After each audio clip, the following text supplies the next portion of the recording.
Luis del Pino es Radio Libertad.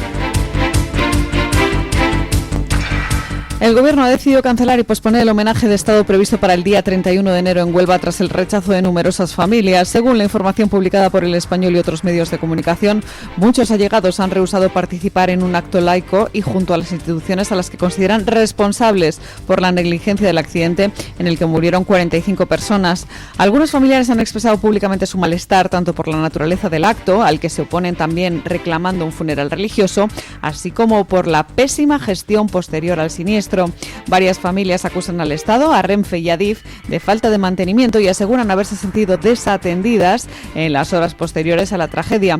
En paralelo, las víctimas empiezan a organizarse. Más de 60 afectados se están agrupando en redes sociales para coordinar tanto apoyo psicológico como para preparar futuras acciones legales. Ya hay varias denuncias y personaciones en el juzgado de Montoro, mientras los afectados priorizan ahora la recuperación y la búsqueda de responsabilidades sobre cualquier acto institucional. Bueno, la actitud de las víctimas, el inmensísimo cabreo, el profundo dolor que tienen las víctimas, pues se evidencia en las declaraciones que muchas de ellas han hecho a distintos medios de comunicación, donde han tildado al gobierno de asesino, donde han responsabilizado al gobierno de que al final han muerto sus seres queridos por la falta de mantenimiento, porque el dinero público, en una época donde se nos extraen más impuestos que nunca, estamos en récord de recaudación, resulta que al final no termina llegando a unos trenes que van traqueteando por unas vías que no tienen el mantenimiento adecuado. Hoy el periódico El Español trae el testimonio de una de esas víctimas a las que el gobierno contactó para invitar al homenaje laico que habían organizado en Huelva. La víctima contestó a la persona que la llamó que no tenía la menor intención de asistir a ese gobierno porque ellos han matado a su hermano. Y tiene toda la razón del mundo. Las tragedias, cuando son catástrofes naturales, pues oiga, son imposibles de prever. Nadie puede prever que entre en erupción el volcán de La Palma. Nadie puede prever un tsunami. Nadie puede prever un terremoto. Pero sí que se pueden hacer muchas cosas, incluso en las catástrofes naturales, para evitar que las consecuencias sean descomunales. Se puede trabajar en planes de prevención, se puede trabajar en asegurar las infraestructuras para que hasta las catástrofes naturales causen el mínimo posible de desgracias personales. Y aquí ni siquiera hablamos de una catástrofe natural.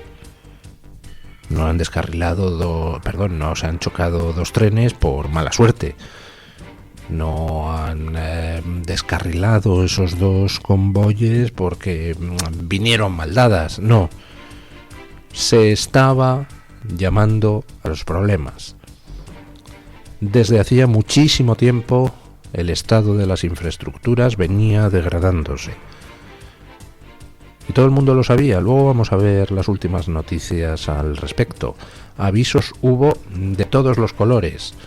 Y este gobierno infame, que se dedica a mandar dinero a expuertas, al extranjero, a proyectos de cooperación para el interseccionalismo feminista radical en los altiplanos de Bolivia. ¡Pumba! ¡Pasta! Pero para mantener las infraestructuras no.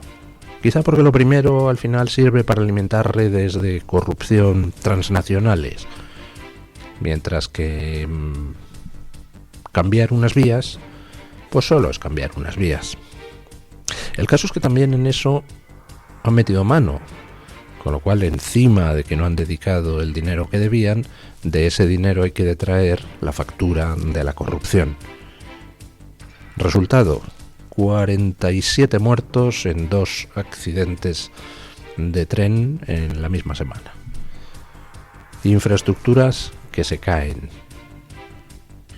encima tienen el cuajo de decir que van a organizar un homenaje laico a las víctimas.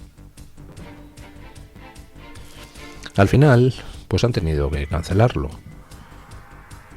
Al final el cabreo es tal que no han tenido más remedio que dar marcha atrás.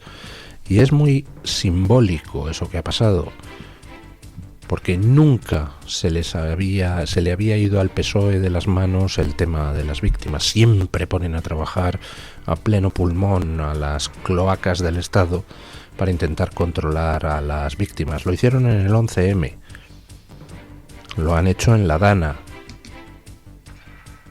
y ahora pues intentaban lo mismo, pasar a las víctimas por el aro de la falsa empatía oficial. Y las víctimas han dicho que se fumen un puro. Y en estos momentos pues están ya organizando para presentar querellas y denuncias. Están hablando en todos los medios, están diciendo lo que opinan, que es lo que opinamos la inmensa mayoría de los españoles. Este gobierno, con su asquerosa corrupción, es el responsable de las 47 muertes en 2 accidentes ferroviarios la pasada semana. Bueno, siguen los problemas. Ayer, otras 2 suspensiones de trayectos por el mal estado de las infraestructuras o por accidente. Escuchen.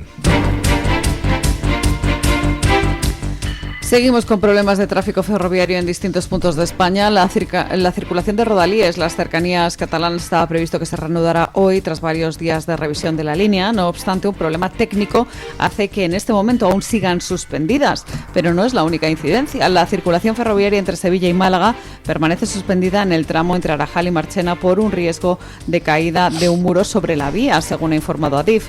Renfe ha activado un plan alternativo de transporte, de modo que los viajeros de media distancia realizarán el trayecto en autobús desde Dos Hermanas y Málaga. De momento no hay previsión de reapertura.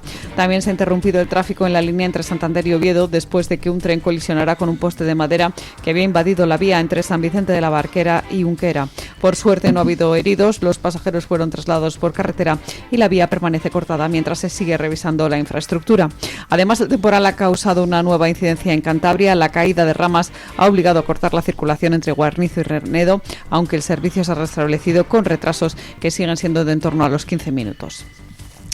Pues ahora mismo lo que tenemos es una combinación de 2 cosas. Primero, los accidentes derivados del propio mal estado de las infraestructuras. Por ejemplo, pues lo que ha pasado en Cataluña con esos diversos accidentes por derrumbamiento de taludes de los que deberían estar suficientemente bien apuntalados a ambos lados del tren. Uno de esos derrumbamientos fue el que provocó la muerte del maquinista de cercanías catalán. Por otro lado, lo que tenemos son suspensiones de servicios derivados del propio miedo del gobierno a que vuelva a repetirse una tragedia. Ahora mismo estamos bajando velocidades en determinados tramos, cerrando tramos anticipadamente cuando vemos que puede haber algún riesgo de desprendimiento o de descarrilamiento. Es decir, estamos viendo unas alteraciones de las infraestructuras derivadas, 1, del mal estado de las mismas, 2, del miedo del gobierno a que ese mal estado pueda provocar nuevas catástrofes, que ya es lo que le faltaba al gobierno, que se añada algún otro accidente ferroviario más. Al final,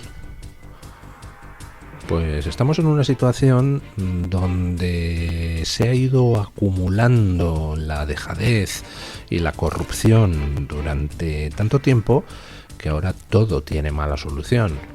Tiene mala solución porque no nos podemos arriesgar a nuevos accidentes, con lo cual hay que tomar medidas, pues incluso que vayan más allá de lo estrictamente necesario. Y por otro lado, pues hay que empezar a renovar esas infraestructuras que hasta el momento no se habían renovado.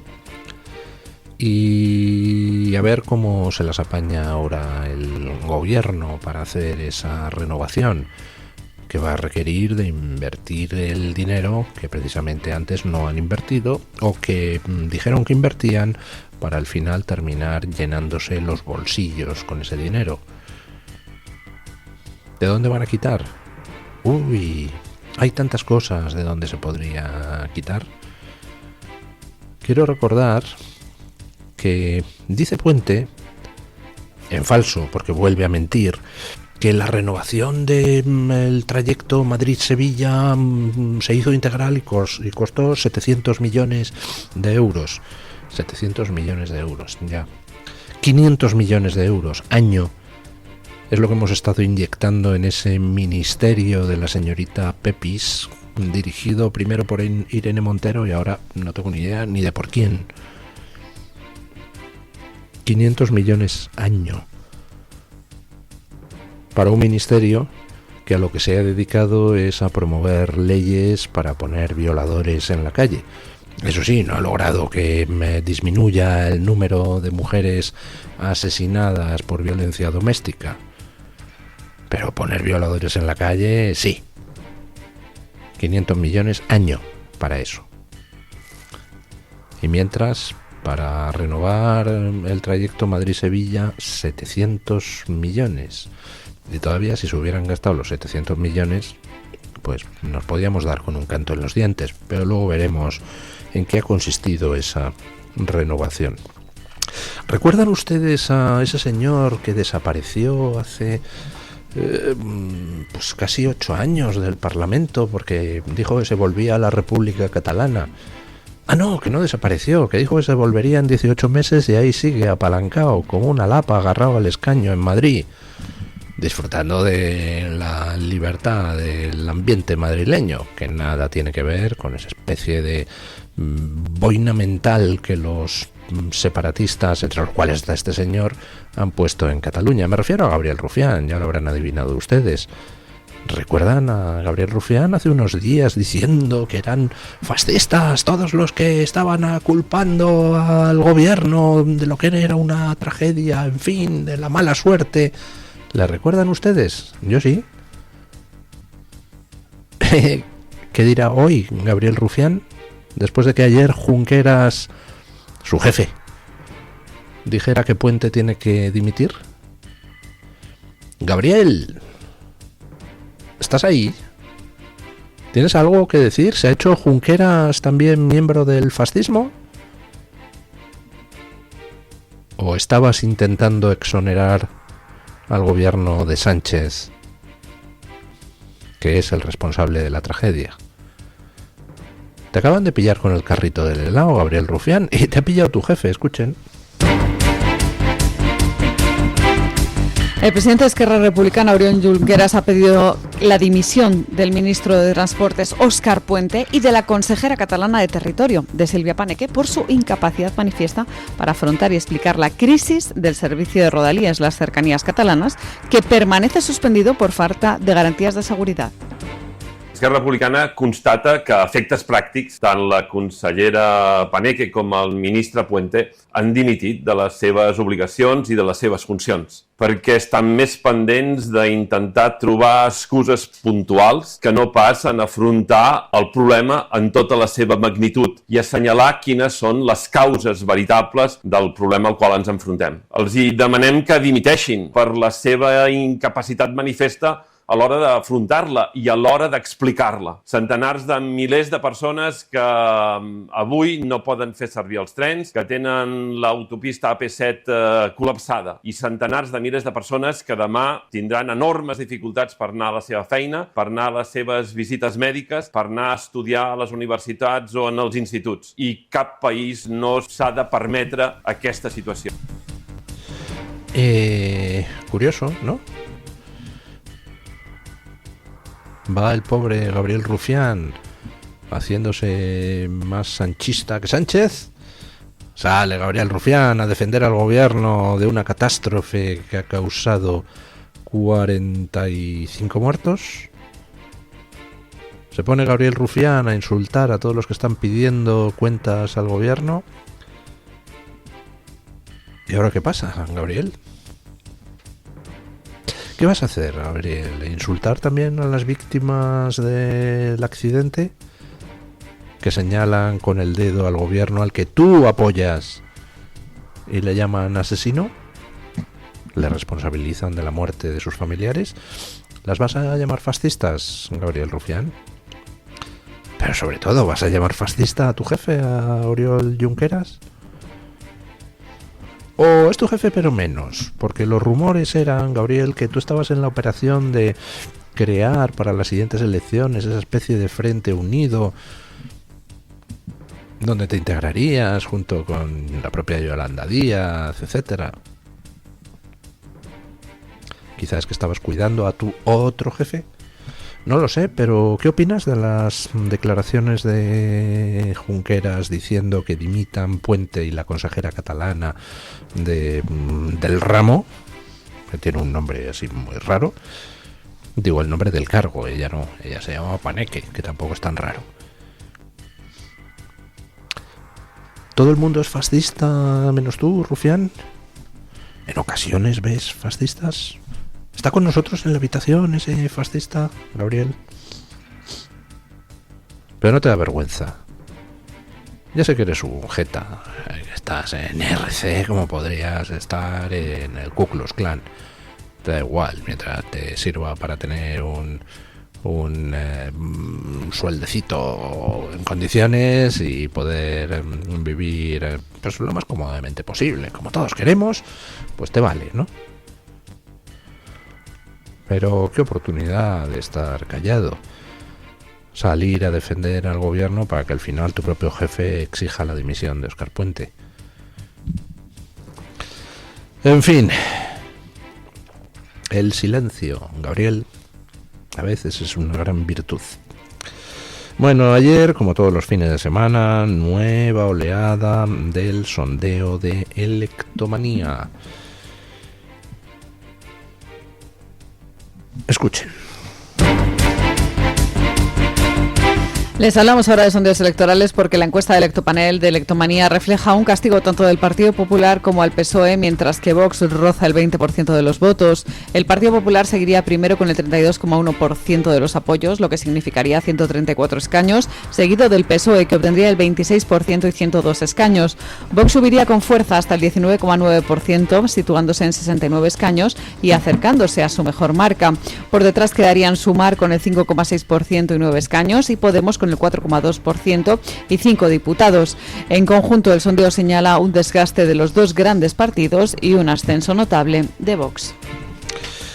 Bueno, el panel de Electomanía, pues en fin, tiene sus sesgos como todos los paneles, pero como ya les he dicho muchas veces, al final para cada casa de encuestas lo que hay que hacer es ver la trayectoria de esas mismas encuestas. Y la trayectoria, pues, sigue siendo la misma de hace algunas semanas, aunque quizá algo acelerada. En estos momentos, según Electomanía, solo hay un partido que suba con respecto a 2023, que es Vox. Y no es que suba, es que más que duplica diputados. Estaría en los 69, casi 70 diputados ya, cuando tuvo 33 en las elecciones pasadas. Y estaría, titulaba con mucha con mucha precisión Electomanía, a punto de superar la barrera psicológica del 20%, dice Vox, y le da 19,9, ¿no? Dices, hombre, barrera psicológica, parece que para las propias casas encuestadoras efectivamente existe ahí una barrera psicológica, como si no se atreviera ninguna a ser la primera en que le da un 20% a Vox. En cuanto al PP, pues el PP, bueno, más o menos mantiene su apoyo de 2023, baja un poquito, pero ahí está. Quien se hunde es el Partido Socialista, perdería 20 escaños con respecto a 2023, que se suman a los otros 20 que pierden sus aliados, 40 escaños en total. Si tenía alguna esperanza Pedro Sánchez de en unas futuras elecciones poder revalidar su Frankenstein, esa esperanza desapareció hace muchísimo tiempo. Vamos, hace muchísimos meses ya eso se daba por descontado que nunca va a pasar. casi un año, les diría yo. Pero ahí les quedaba, y les he hablado de ello alguna vez, a los socialistas un último cartucho: intentar quedar un escaño por delante de Feijóo, para al menos reclamar la victoria por minoría en las elecciones y exigir a Feijóo en Europa que les apoyara. Y si no, pues por lo menos irse con dignidad de haber ganado unas últimas elecciones. Ahora ya ni eso. Es imposible ya que el Partido Socialista pueda quedar por delante del Partido Popular, o sea que ni siquiera le va a quedar a Sánchez ese consuelo de irse con dignidad o intentar una última jugada a la desesperada en Europa. Ya lo único que le quedará en todo caso a Sánchez es acatar las órdenes que lleguen de Europa y apoyar desde fuera la investidura de Feijóo. Posiblemente ya Sánchez no esté. Después de perder las siguientes elecciones, pues el PSOE pondrá algún otro líder que se encargará de comerse ese marrón de por primera vez tener un gobierno de gran coalición en España. De gran coalición, pero menos. Es decir, con apoyo desde fuera en el Parlamento. Pero bueno, el caso es que las tendencias parecen ya imparables. Y si comparamos el sondeo de electomanía, no con todos los sondeos anteriores, sino solo con uno o dos sondeos de antes, pues lo que vemos es que lo que ha pasado esta semana trágica es que también el PP acusa el desgaste. Y no es de extrañar. Hemos asistido a una catástrofe ferroviaria anunciada. 45 muertos. Catástrofe ferroviaria que todo el mundo venía avisando, porque todo el mundo venía avisando, luego veremos algún ejemplo especialmente sangrante, del mal estado de las vías. Y nadie hizo nada. Y en esas circunstancias que el Partido Popular intente de nuevo la trampa de la institucionalidad, no, es que nosotros, bueno, es que no somos así demagogos y... O sea, ni siquiera con 45 muertos encima de la mesa, que el PSOE no tiene a quién achacárselos, ni siquiera con eso se lanzan a degüello. Pues normal que también acuse el desgaste. Al final, la gente pues, tendemos a ser muy primarios en nuestras preferencias y en nuestros análisis. Tendemos a ser muy instintivos. Y el primer instinto es el de supervivencia. Y lo que uno ve cuando hay 45 muertos achacables a la corrupción de un gobierno es quién nos defiende y quién no. ¿Quién se ha lanzado a tumba abierta contra el gobierno? ¿Quién ha señalado al gobierno correctamente como responsable? Vox. ¿Qué ha hecho el PP? Pues de nuevo lo mismo de siempre, abrazarse Juanma Moreno y el gobierno allí en Andalucía, imagen de la unidad y esas cosas, y refrenarse en las críticas, con lo cual la gente dice, o sea, que tampoco me vas a defender cuando me están matando en los trenes. No me has defendido cuando me mataban con el apagón. No me has defendido cuando me mataban con la Dana. De hecho, has permitido que te culpen a ti. No me has defendido en la pandemia, no me has defendido nunca. Entonces, ¿por qué te voy a votar? Yo necesito a alguien que me defienda. Y oiga, miro y el único que lo hace es Vox. Pues normal que también el PP acuse el desgaste, lo cual tiene especialmente delito. Porque teniendo en cuenta es una tragedia achacable en exclusiva al gobierno, va el PP y también consigue desgastarse él. No sé, pero vamos, creo que en Génova alguien se lo tendría que hacer mirar. Bueno, y en España pues continúan los nuevos nazis creciditos. Ayer vandalizaron las tumbas judías en el cementerio de Les Corts. Escuchen. Terminamos el repaso de este bloque de noticias contándoles que la comunidad judía de Barcelona ha denunciado actos vandálicos contra varias tumbas del recinto judío del cementerio del Escorts. La Embajada de Israel ha denunciado que este es un acto despreciable y ha reclamado medidas inmediatas, subrayando que el antisemitismo no puede ser tolerado. De momento, los espacios judíos de todos los cementerios de la ciudad condal van a permanecer cerrados mientras se recopila información al respecto y se presentan las denuncias correspondientes. El Ayuntamiento de Barcelona ha calificado los hechos de intolerables y el alcalde Jaume Collboni ha expresado su apoyo a la comunidad judía y ha asegurado que se trabaja para identificar a todos los responsables. Ay, Collboni ha expresado su apoyo a la comunidad judía. Hombre, muchas gracias. Muchas gracias por tu apoyo después de fomentar el antisemitismo. Muchas gracias por tu apoyo después de difundir, respaldar todos los bulos antisemitas a cuenta de lo de Gaza. Por cierto, ¿cómo va la hambruna en Gaza? ¿Han muerto ya 800.000 palestinos de hambre en estas 3 semanas? Gentuza. Todo el día mintiendo, lanzando consignas nazis contra Israel. Y ahora apoyáis a la comunidad porque han vandalizado las tumbas. Las han vandalizado por vuestra culpa. Sois vosotros los que os dedicáis a señalar judíos, como Der Stürmer, la publicación aquella periódica satírica de los nazis, que fue uno de los principales instrumentos en la criminalización de los judíos en Alemania. Sois escoria. Y al final, vosotros no empuñabais el martillo, pero vosotros habéis incitado a los que con el martillo se dedican a romper lápidas de tumbas judías. Bueno, vamos con don Williams Perdomo para que nos cuente qué trae hoy Voz Media en portada. Buenos días, don Williams. Muy buenos días, amigos de Mañanas en Libertad. En Voz seguimos informando sobre las noticias más importantes de Estados Unidos y el mundo. En esta oportunidad encontrarán que el presidente Donald Trump respaldó públicamente a los agentes federales de inmigración tras un operativo del Departamento de Seguridad Nacional en Minneapolis que culminó con la muerte de un hombre armado y provocó disturbios en la zona.